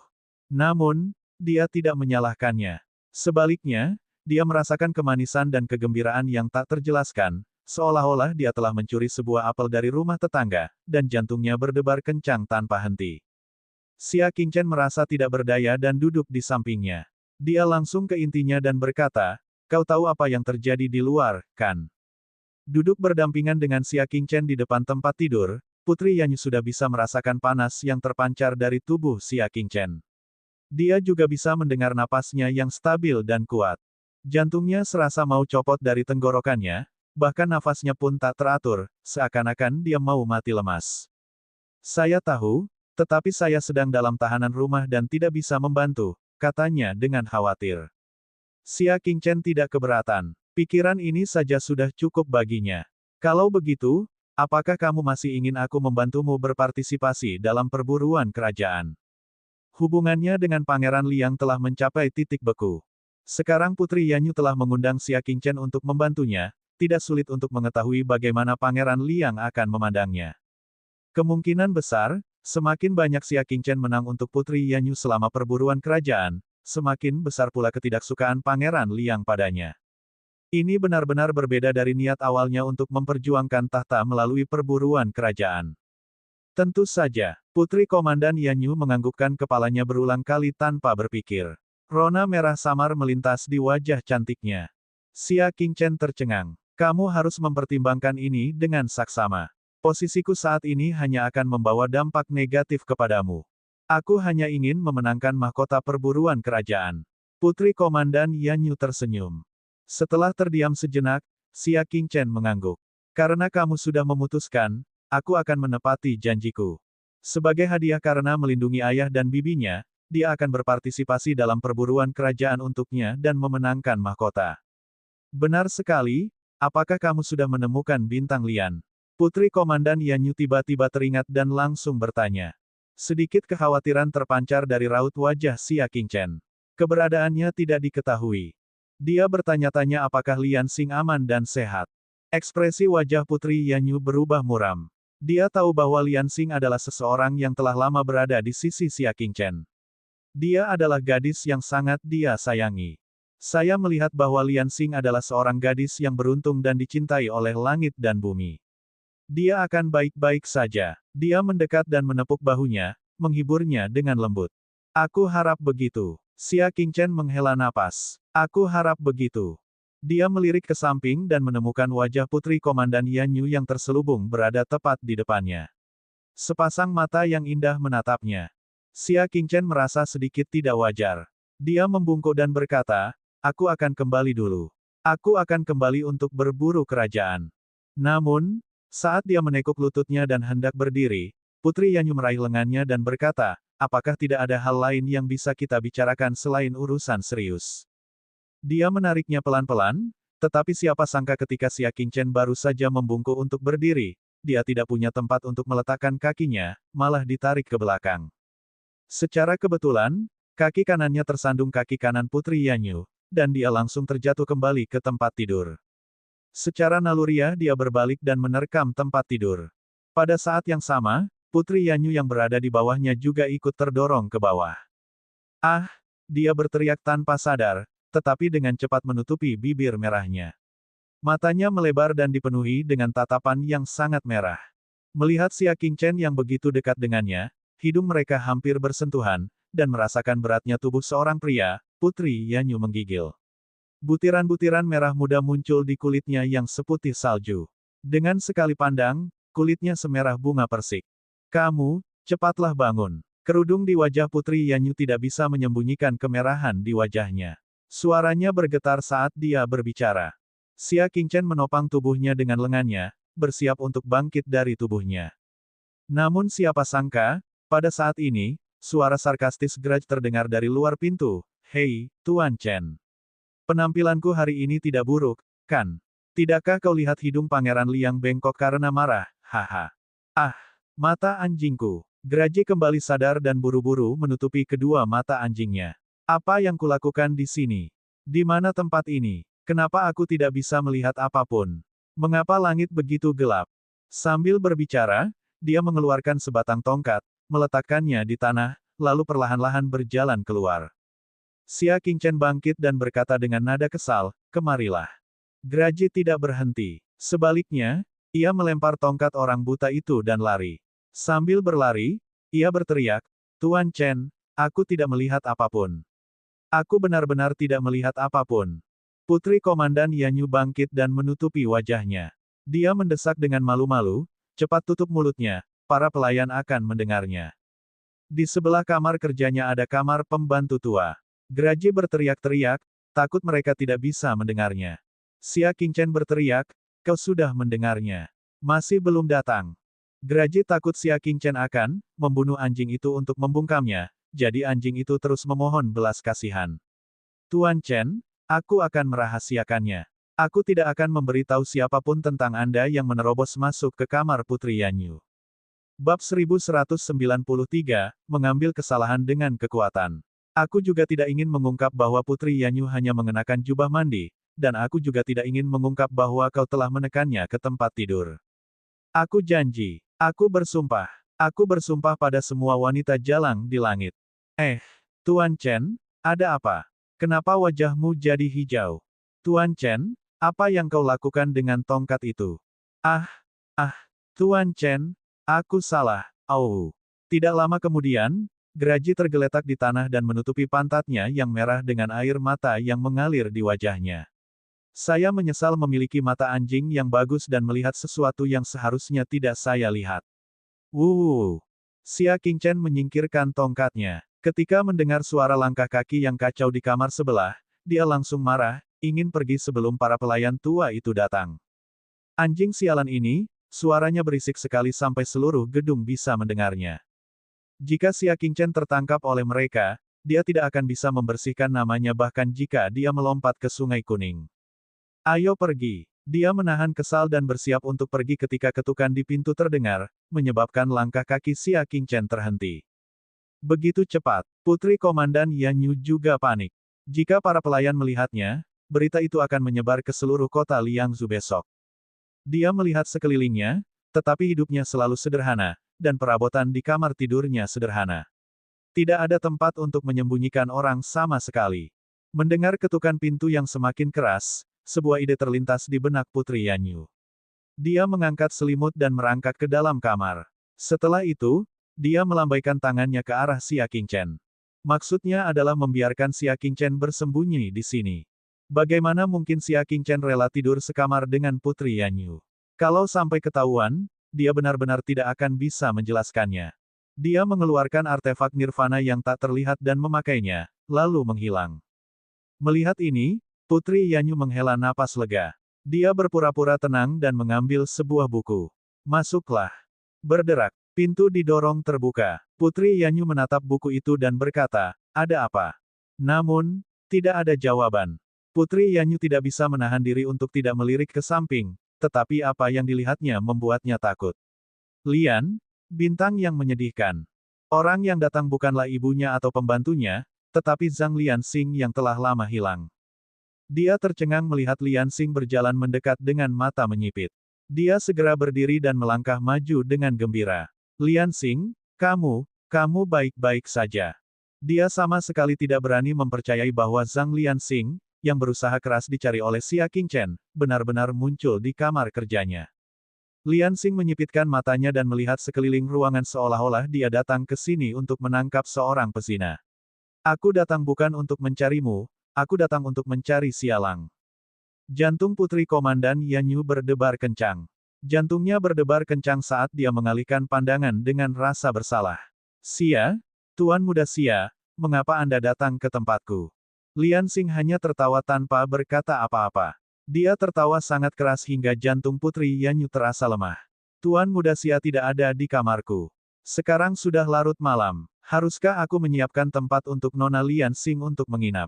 Mata Lianxing mengamati sekelilingnya, tetapi tidak ada hasilnya. Dia hanya bisa menyerah dan hendak pergi ketika suara, "Pu," lembut terdengar dari pintu di belakangnya. Seketika itu juga, bau yang amat busuk memenuhi udara. Tatapan mata Lianxing tajam. Dia mencabut jepit rambut dari sanggulnya dan melemparkannya ke tengah pintu. "Au!" Teriakan melengking terdengar dari pintu kosong. Segera setelah itu, udara terlipat, dan artefak nirvana yang telah menyatu dengan udara ditarik ke bawah. Sosok Xia Qingchen muncul. Namun, yang kesal itu berteriak. Kedua kaki depan Graji menutupi pantatnya yang berdarah saat ia menjerit putus asa, "Mengapa selalu aku?" Mata Lianxing kebetulan mengenai pantat si Graji yang baru saja terkena tongkat itu. Zhang Lianxing berbalik dan melirik Putri Yanyu yang berwajah kaku. Dengan tatapan main-main, dia berkata, seorang pria dan seorang wanita sendirian di sebuah ruangan, dan berpakaian sangat tipis.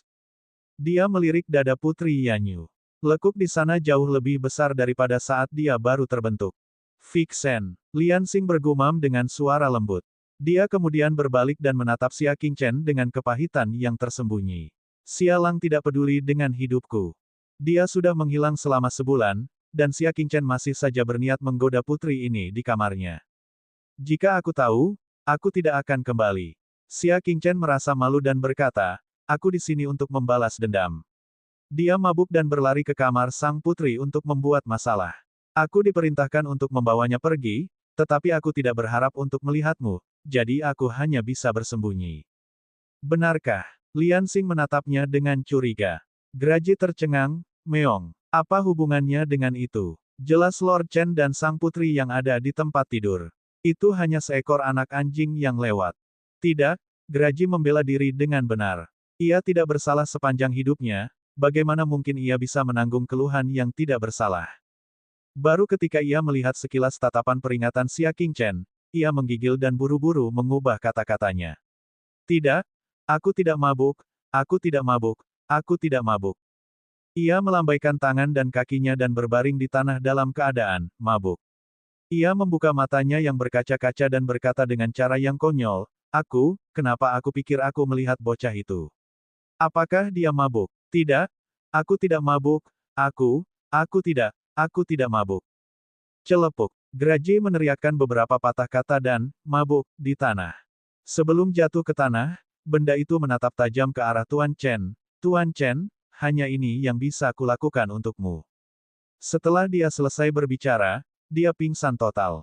Xia Qingchen mendesah dalam hatinya, sungguh anjing yang setia. Melihat pemandangan di depannya, si Graji menendang si Graji dengan jijik. Bau! Mengingat kesalahan Graji yang sering mabuk-mabukan di Sekte Nebula, Liansing pun mempercayainya dengan mudah.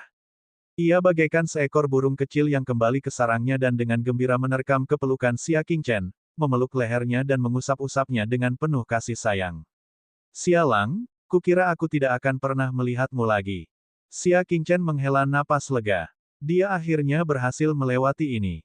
Yang menggantikannya adalah kegembiraan dan rasa sayang karena telah mendapatkan kembali apa yang telah hilang. Dia memeluk Liansing erat-erat, menepuk punggungnya, dan berkata dengan nada meminta maaf, ini salahku karena tidak melindungimu dengan baik. Merasakan kedekatan yang belum pernah dirasakan Xia Qingchen sebelumnya, Liansing pun merasa sangat bahagia. Matanya berkaca-kaca, menahan kesedihan masa lalu dan kegembiraan karena bisa bersatu kembali. Ayo, ceritakan apa yang telah kamu alami. Xia Qingchen menghiburnya cukup lama. Ketika emosinya sudah tenang, dia menariknya ke tempat tidur dan duduk, bertanya kepadanya tentang pengalamannya. Sayangnya, Liansing tidak sadarkan diri hampir sepanjang waktu dan hanya memiliki ingatan tentang apa yang terjadi setelah dia diselamatkan. Biarkan aku melihat lukamu. Xia Qingchen meletakkan telapak tangannya di punggung Liansing, dan kekuatan bintangnya perlahan meresap. Sesaat kemudian, dia menarik telapak tangannya dengan sedikit ekspresi terkejut. Sepertinya selama 2 tahun menghilangnya Saitian, dia memiliki banyak harta karun. Xia Qingchen tidak terlalu terkejut. Saitian terlahir dengan pecahan jiwa dan berbeda dari orang biasa. Ia telah lama mengantisipasi bahwa Saitian akan memiliki kekayaan yang besar. Bagi seseorang, patah hati Meridian adalah cedera yang hebat. Xia Qingchen dapat menyelamatkan orang semacam ini, tetapi ia harus membayar harga yang relatif tinggi. Karena Saitian mampu menyelamatkan Liansing, ia memang memiliki beberapa kemampuan. Dibandingkan dengan 2 tahun lalu, keterampilan medisnya bisa dikatakan telah berubah drastis. Bab 1194, Pohon Bodhi Bulan Gelap. Di mana tabib abadi itu? Gendong dia. Ketika Xia Qingchen mengetahui bahwa tabib abadi itu juga pingsan karena diracun, tentu saja dia harus merawatnya dengan sangat hati-hati. Dia telah menyimpulkan dari beberapa kata yang diucapkan Liansing bahwa kelangsungan hidup Liansing kemungkinan besar berkat bantuan para dokter yang tidak bisa mati. Tidak lama setelah itu, dokter yang tidak bisa mati itu digendong. Awalnya, Xia Qingchen mengira itu hanya kasus keracunan biasa. Namun, ketika dia melihatnya dengan mata kepalanya sendiri, ekspresinya berubah sedikit lebih serius. Dokter yang tidak bisa mati itu telah diracuni selama 12 hari. Air hati yang penuh penyesalan dapat membuat seseorang membusuk dalam waktu 1 bulan dan meninggal dalam kesakitan. Terlebih lagi, dokter abadi itu telah meminum 2 cangkir dan sebagian besar tubuhnya membusuk. Tidak ada satupun bagian tubuhnya yang utuh. Bahkan ada belatung di beberapa bagian tubuhnya, yang menunjukkan bahwa bagian tersebut telah mati. Itu kejam. Xia Qingchen melihatnya sekilas dan memahami racun yang menginfeksi dokter abadi itu. Dari segi toksisitas, racun ini tidak ada apa-apanya, tetapi dari segi penyiksaan, racun ini adalah yang terbaik di 3 alam.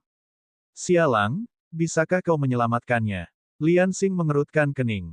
Xia Qingchen merenung. Tidak apa-apa. Namun, itu akan memakan waktu yang sangat lama.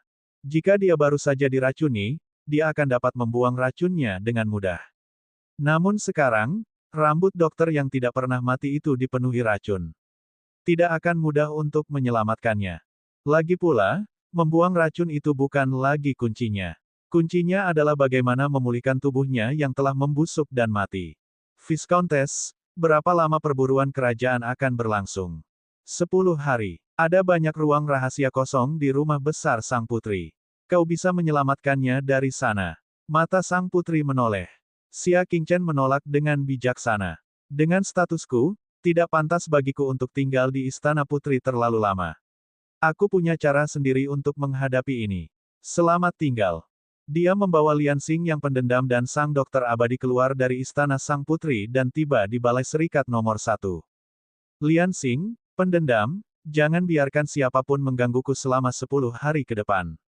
Di aula persekutuan, di depan ruang rahasia yang kedap suara dan tahan panas, Xia Qingchen memberi instruksi. Setelah dia selesai berbicara, dia menutup pintu ruang rahasia dan mengeluarkan hati bodi yang diperolehnya dari perbatasan selatan. Benda ini mengandung energi kehidupan yang kuat dan merupakan bahan terbaik untuk memurnikan obat kuasi roh tulang daging. Jika dia ingin mengobati luka-luka dokter yang tidak bisa mati, dia akan membutuhkan benda ini. Api surgawi di telapak tangannya bangkit dan dia mulai memurnikannya menjadi obat kuasi roh. Beberapa hari berlalu, dan ada 3 botol cairan spiritual yang seterang bulan yang diletakkan di hadapan Xia Qingchen. Dia mengembuskan napas keruh. Akhirnya aku berhasil memurnikan bodi bulan yin. Sayang sekali hanya ada 3. Dia mengambil sebagian dan menuangkannya ke dalam mulut dokter yang tidak bisa mati itu. Di bawah pengaruh cairan spiritual itu, warna ungu dari tubuhnya yang membusuk dengan cepat memudar. Belatung-belatung di luka itu tampaknya merasakannya dan merangkak keluar dari daging yang membusuk. Jejak-jejak darah merah segar mengalir keluar dari daging yang membusuk itu. Tubuh yang hampir mati justru dikembalikan ke keadaan semula di bawah pengaruh bodi bulan gelap. Efeknya bisa dikatakan menantang surga. Tak ada satupun ramuan roh di dunia yang dapat dibandingkan dengan Dark Moon Body. Namun, seperti yang dikatakan Xia Qingchen, jika dokter abadi itu ingin pulih sepenuhnya, itu tidak akan menjadi usaha 1 hari. Dia akan membutuhkan setidaknya beberapa bulan sebelum dia bisa pulih sepenuhnya. Dia akan koma untuk waktu yang lama. Setelah berurusan dengan racun dokter abadi, Xia Qingchen mengeluarkan kotak emas tua dan kotak perak tua. Kedua benda ini adalah benda yang sangat kuat dan keras yang jarang terlihat di dunia fana. Dia tidak memiliki cukup api surgawi sebelumnya. Sekarang, dia akhirnya bisa mulai menempa artefak nirvana baru yang cocok untuk Grudge dan Lian Xing. 7 hari kemudian, Xia Qingchen perlahan membuka matanya. Sedikit kelelahan terlihat di matanya, tetapi ada lebih banyak ekspresi santai di matanya. Di depannya, ada 2 artefak nirvana khusus, 1 emas dan 1 perak, serta ratusan botol obat rahasia yang mengisi kembali kekuatan fisik, energi, dan kekuatan bintang. Fiuh, akhirnya aku berhasil. Dia menghela napas panjang lega. Kultivasi yang secara tidak sengaja dia ungkapkan sebenarnya telah mencapai 7 indera astral utama. Dia telah bertahan di posisi astral utama selama 6 indera dan 3 bulan, semua berkat akumulasinya yang terus-menerus. Dalam 7 hari terakhir, dia telah menyempurnakan senjata nirvana dan obat-obatan rahasia, dan menyerap serta melepaskan ki spiritual antara surga dan bumi untuk waktu yang lama. Akhirnya, dia telah menembus kemacetan terakhir. 7 indera dari alam astral utama. Xia Qingchen mengepalkan tinjunya. Mengingat betapa padatnya kekuatan bintangnya, hanya mereka yang berada di alam astral utama 9 indera yang akan mampu mengalahkannya dalam hal kekuatan bintang. Akan tetapi, jika ia memadukannya dengan fisiknya yang kuat dan tak terkalahkan, tak seorang pun di bawah tahap bulan kecil dapat menjadi tandingannya. Aku tidak jauh dari bulan kecil. Xia Qingchen bergumam pada dirinya sendiri. Melihat waktunya sudah tepat, Xia Qingchen menyimpan semua barang miliknya dan pergi keluar. Begitu dia keluar, dia mendengar suara anjing menggonggong di luar pintu. Saat itu, Tuanku Lord Chen dan Putri Yanyu sedang bertengkar di ranjang dan secara tidak sengaja ditemukan oleh yaksa itu. Kalimat pertama membuat sudut bibir Xia Qingchen berkedut hebat. Menengok ke samping, dia tidak tahu kemana Lian Xing pergi. Graji berdiri di taman batu tidak jauh dari ruang rahasia, menggambarkan kesetiaannya dengan jelas. Anjing-anjing di bawah panggung semua mendengarkan cerita itu dengan penuh perhatian. Mereka semua menatap dengan kesal tanpa berkedip. Lalu, Graji memegangi dadanya dengan rasa sakit, seolah-olah tidak sanggup melihat masa lalu. Setelah ragu sejenak, ia menggertakkan giginya dan berbalik, memperlihatkan bekas luka yang ditinggalkan oleh tatapan mata yang mengejutkan itu di pantatnya. Seketika anjing-anjing menjadi gempar. Tuan anjing, bagaimana kau melakukannya? Sungguh cedera yang mengerikan. Tuan anjing, apa yang terjadi padamu hari itu? Semua anjing merasa berdebar-debar. Graji berbalik. Ia kesakitan dan bangga saat berkata dengan gembira, ini aku. Pada saat kritis itu, aku melangkah maju. Aku mengorbankan reputasiku dan menyalahkan diriku sendiri. Aku menderita pukulan telak dari yaksa. Graji meneteskan air mata sedih yang tak sanggup ia tahan untuk mengingatnya kembali. Semua anjing itu seakan melihat sosok anjing setia yang mengorbankan dirinya demi menyelamatkan tuannya saat tuannya dalam bahaya. Sosok Graji yang pendek tampak semakin membesar di mata mereka, membuat mereka tidak dapat menahan diri untuk tidak melihat ke atas. Anjing tua, apakah kau menyesalinya? Kata seekor anjing betina dengan air mata di matanya. Tidak, Graji menyeka air matanya dengan paksa, menepuk dadanya dan meraung, kau bertanya padaku apakah aku menyesalinya. Aku bisa menjawab dengan hati nurani yang bersih. Aku tidak menyesalinya. Ia menatap ke langit dengan tangan di belakang punggungnya, penuh gairah. Aku anjing tuan. Misi hidupku adalah melindungi tuan dari angin, embun beku, hujan, dan salju. Aku akan mati demi tuan bahkan jika aku harus mati. Keyakinan hidupku adalah menembus semua rintangan bagi guru, untuk memecahkan masalahnya. Sekalipun jiwa dan ragaku hancur, kesetiaanku akan berubah menjadi lampu yang terang dan menerangi jalan menuju tuan. Ia menatap langit, dan matanya kembali basah. Semua yang kulakukan tanpa hasrat. Aku hanya ingin tetap berada di sisi tuanku dengan tenang dan menjadi anjing yang setia selamanya. Papa, sekelompok anjing di bawah panggung menangis. Tuan anjing benar. Kita terlahir sebagai anjing, jadi kita harus setia kepada tuan kita. Anjing tua, kamu hebat sekali. Kamu adalah pahlawan dan panutan bagi dunia anjing kita. Suara mendesing. Sekelompok anjing betina berlarian dengan air mata panas di mata mereka dan mengepung dengan kesal. Tuan anjing, kau pahlawanku. Tolong biarkan aku mengikutimu mulai sekarang. Wajah Graji tidak tergerak, rendah hati dan kesepian, jalan kesetiaan itu panjang dan sulit. Aku belum cukup berusaha. Walau begitu, ia sebenarnya menikmati kekaguman anjing-anjing betina. Mata anjingnya melirik ke arah sekelompok anjing di bawah panggung, dan jejak ejekan melintas di mulut anjingnya. Sekelompok anjing bodoh. Namun, sekilas ia melihat pintu ruang rahasia itu. Ia tidak tahu kapan pintu itu terbuka, tetapi sesosok tubuh berpakaian putih bersandar di pintu batu itu dan mendengarkan ceritanya dengan tangan terlipat di depan dada. Bab 1195, Perburuan Kerajaan. Tubuh anjing Graji menegang seolah-olah tersambar petir. Chen, Tuan Chen. Lanjutkan, kata Xia Qingchen dengan tenang. Lanjutkan. Graji memperlihatkan senyum yang lebih buruk daripada menangis. Tuan Chen, dengarkan aku. Apa yang kau lihat tadi hanyalah ilusi. Apakah itu ilusi? Xia Qingchen mengepalkan tangannya dan mengeluarkan tongkatnya. Dia tersenyum, bukan senyum. Apakah ini ilusi? Kalau begitu aku akan memukulmu beberapa kali. Kamu seharusnya tidak merasakan sakit, kan? Ah, jangan, Setelah serangkaian cambukan liar, anjing-anjing itu berhamburan seperti burung dan binatang buas, meninggalkan si pendendam, yang sedang dipukuli, untuk melarikan diri sambil memegangi kepalanya. Tuan Chen, saya salah. Saya seharusnya tidak mengatakan bahwa Anda dan Putri Yanyu bertengkar di ranjang. Apa? Xia Qingchen sangat marah. Kamu masih bicara. Graji mengubah kata-katanya saat berlari. Aku salah. Kamu dan Putri Yanyu tidak bertengkar. Kalian hanya berhubungan. Kamu cari pemukulan. Tidak? Tidak, aku salah lagi. Kaulah yang mendorongnya hingga terjatuh dan menghindari ranjang. Anjing sialan ini. Dia seharusnya menjahit mulutnya.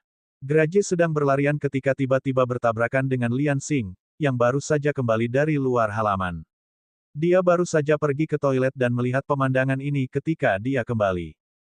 Dia menepis tetesan air di tangannya dan berkata dengan polos, "Anjing sialan, apa yang baru saja kau katakan?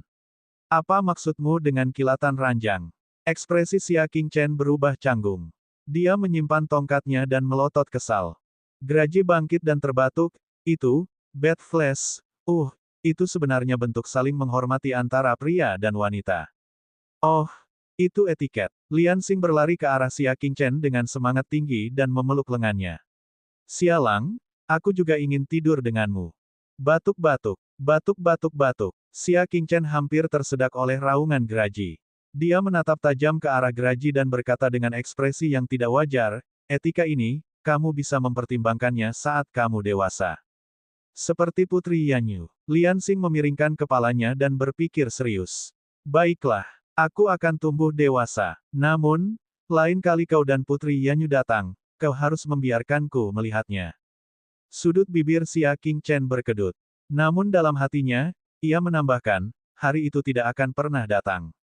Ahem, kalian berdua, kemarilah dan lihat apakah artefak nirvana yang kubuat untukmu cocok.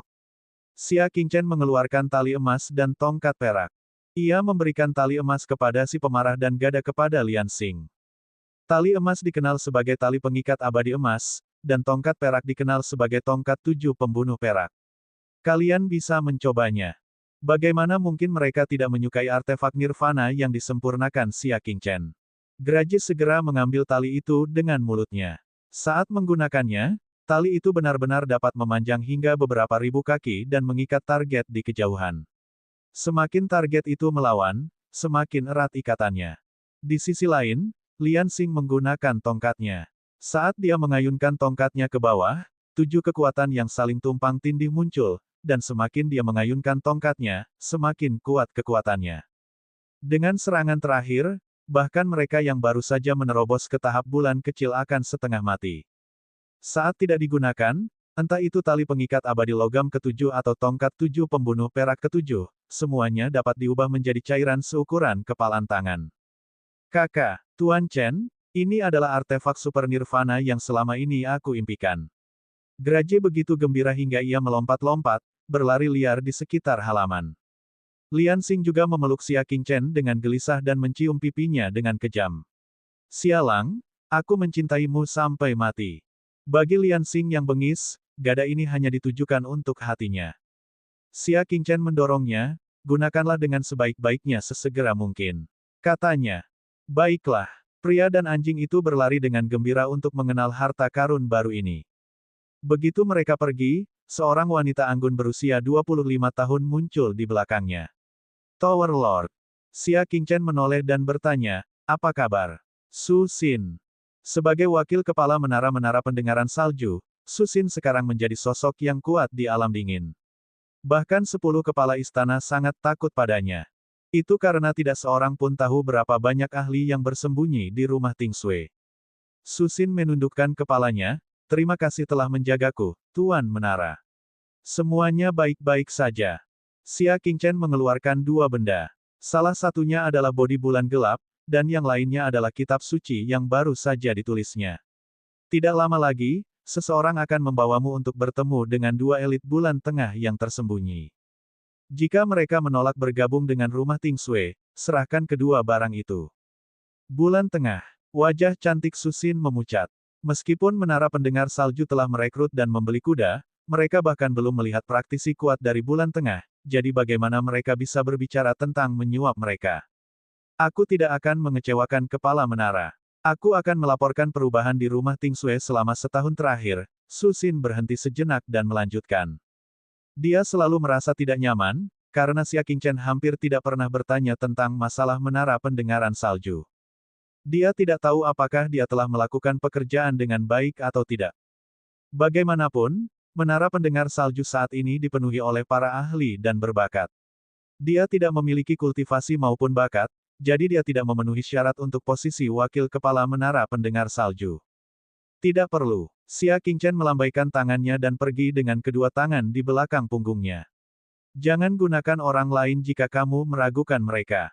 Karena aku telah menyerahkan menara pendengaran salju kepadamu, kamu dapat merasa tenang dan melakukannya dengan berani. Mendengar ini, Su Xin terharu. Mudah baginya untuk mengatakannya, tetapi seberapa sulitkah melakukannya? Pangeran Liang berada satu tingkat di atasnya, tetapi pada akhirnya, ia bahkan tidak dapat mengimbangi Wan Xiaoqi yang telah memberikan kontribusi besar bagi tuannya. Jika dibandingkan dengan Pangeran Liang, Xia Qingchen sangat berpikiran terbuka. Dia membungkuk dan mengepalkan tinjunya. Aku akan mati demi sahabatku. Aku akan melakukan apapun dalam hidupku untuk memenuhi keinginan lama sang Master Menara. Keinginannya yang sudah lama dipendam adalah, hancurkan keluarga Yu. Xia Qingchen telah bertemu dengan Putri Yanyu dan bergegas menuju hutan kerajaan di pinggiran barat kota. Ketika mereka tiba, beberapa pangeran dan putri telah tiba. Di antara mereka, Pangeran ke-9 adalah yang paling menarik perhatian. Karena dialah satu-satunya yang bertanggung jawab, tidak ada orang lain yang berani mendekat. Namun, apa yang benar-benar menarik perhatian adalah singgasana kosong di samping Pangeran ke-9, yang terbuat dari besi biru dan bertatahkan permata. Ada orang yang sangat aneh duduk di atasnya. Kulitnya merah darah dan rambutnya hitam. Ada dua tanduk tajam di rambutnya yang tebal. Matanya berwarna putih yang tidak biasa. Itu, Putri Komandan Yanyu tiba-tiba menghentikan langkahnya, wajah cantiknya sedikit berubah.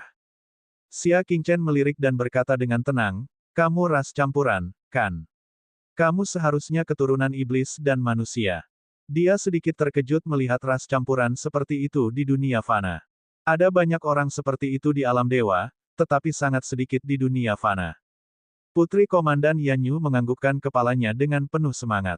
Dia adalah setengah iblis. Konon, ketika gerbang neraka terbuka 20 tahun yang lalu, sejumlah kecil wanita terpengaruh oleh aura iblis dan melahirkan anak-anak setengah manusia dan setengah iblis. Kebanyakan dari mereka meninggal muda, dan hanya sedikit dari mereka yang tumbuh dewasa. Dengan bantuan Xia Qingchen, dia merasa bahwa kondisi pikirannya yang stabil mulai goyah. Dia ragu-ragu dan berkata, ada desas-desus bahwa seorang Taois yang baru saja menerobos ke tahap bulan kecil dibunuh oleh setengah iblis. Setengah iblis itu usianya kurang dari 20 tahun, tapi dia bisa membunuh elit bulan yang lebih rendah. Setengah iblis di depannya tidak jauh lebih lemah dari yang ada dalam rumor. Dia tidak percaya bahwa Pangeran ke-9 begitu cerdik hingga dia bahkan tidak membocorkan berita bahwa dia telah merekrut setengah iblis. Baru pada perburuan kerajaanlah akhirnya muncul, mengejutkan semua pangeran dan putri. Si setengah iblis itu menoleh seolah-olah dia merasakan sesuatu. Pandangannya jatuh pada Putri Yanyu yang ramping, dan dia menjilat bibirnya tanpa menyembunyikan keserakahannya.